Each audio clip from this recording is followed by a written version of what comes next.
നിന്നേ. എന്ത് പറഞ്ഞു അമൃതമോള്? തോൽക്കാൻ തീരുമാനിച്ചിറങ്ങുന്നവര് പിന്നെ എന്ത് പറഞ്ഞാൽ എന്താ?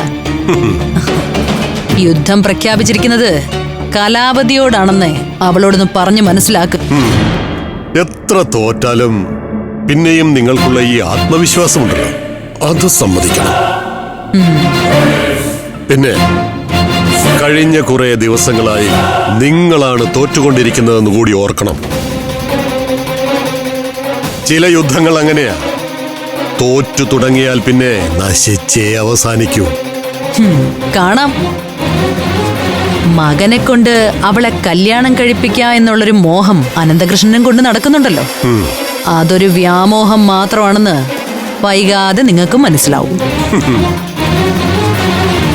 ഇടം വലം നിന്ന് ചന്ദ്രസേനനും അനന്തകൃഷ്ണനും കൂടി എത്ര കാലം അവളെ ഇങ്ങനെ സംരക്ഷിക്കുമെന്ന് എനിക്കൊന്ന് കാണണം. ഞങ്ങൾ ചാവുന്നതുവരെ.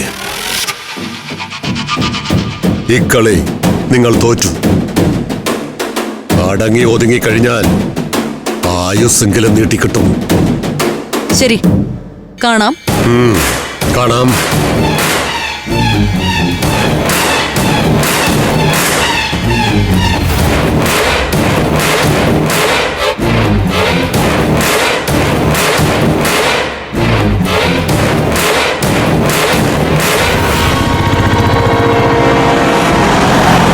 ഒളിച്ചുകളിയൊക്കെ അവസാനിച്ചു. ഇനി നേർക്കുനേരെയായിരിക്കും ഞാനും അമൃതയും തമ്മിലുള്ള യുദ്ധം. തോറ്റുകൊടുക്കില്ല. എന്നെ തോൽപ്പിക്കാൻ ഞാൻ സമ്മതിക്കുകയില്ല.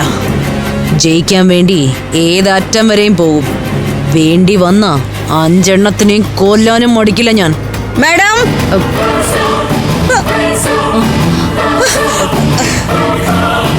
നീയോ? നീ എന്തിനാ ഇതിനകത്ത് കയറിയത്? ഞാൻ കൂടെ ഉണ്ട് മാഡം. തല്ലാനായാലും കൊല്ലാനായാലും.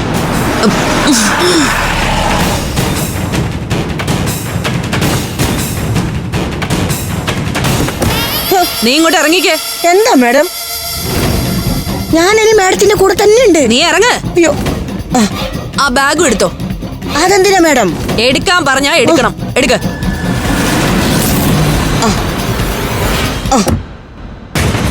നിന്നെ കൊണ്ട് എനിക്ക് ഇനി ആവശ്യമൊന്നുമില്ല. ഇതുവരെ ഞാൻ കൂടെ നിന്നല്ലേ മാഡം?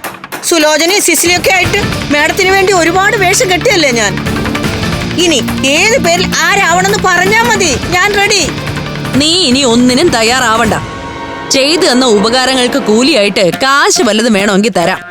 ആവശ്യം വരുമ്പോ ചോദിച്ചാ മതി. തൽക്കാലം ഇനി നിന്റെ സേവനം വേണ്ട. അയ്യോ, അങ്ങനെ പറയല്ലേ മാഡം. എനിക്ക് വേറെ ഒരു ആശ്രയവും ഇല്ല. ആശ്രയമൊക്കെ ഉണ്ടായിക്കോളും. നിന്റെ ഈ സ്വഭാവം വെച്ചേ ആരെ പറ്റിച്ചാണെങ്കിലും നീ ജീവിക്കും. നിന്ന് താളം ചവിട്ടാതെ അടുത്ത വണ്ടി കയറി സ്ഥലം വിടാൻ നോക്ക്. അങ്ങനെ തന്നെ ഒഴിവാക്കിയ കാളന്മാറി ചവിട്ടും ഞാൻ.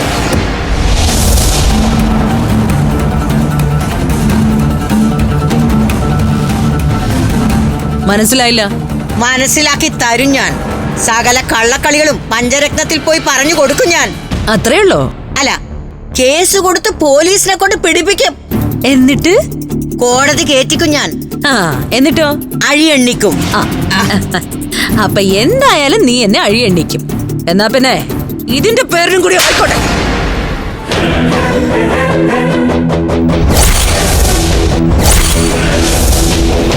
പേടിപ്പിക്കുന്നു നീ എന്നെ.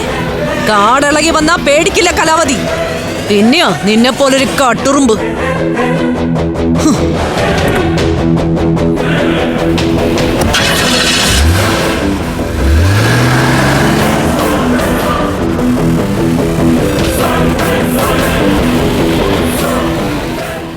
ഫ്ലവേഴ്സ് സ്മാർട്ട് ഷോ ശനി ഞായർ ദിവസങ്ങളിൽ രാത്രി 9:30 ഫ്ലവേഴ്സിൽ.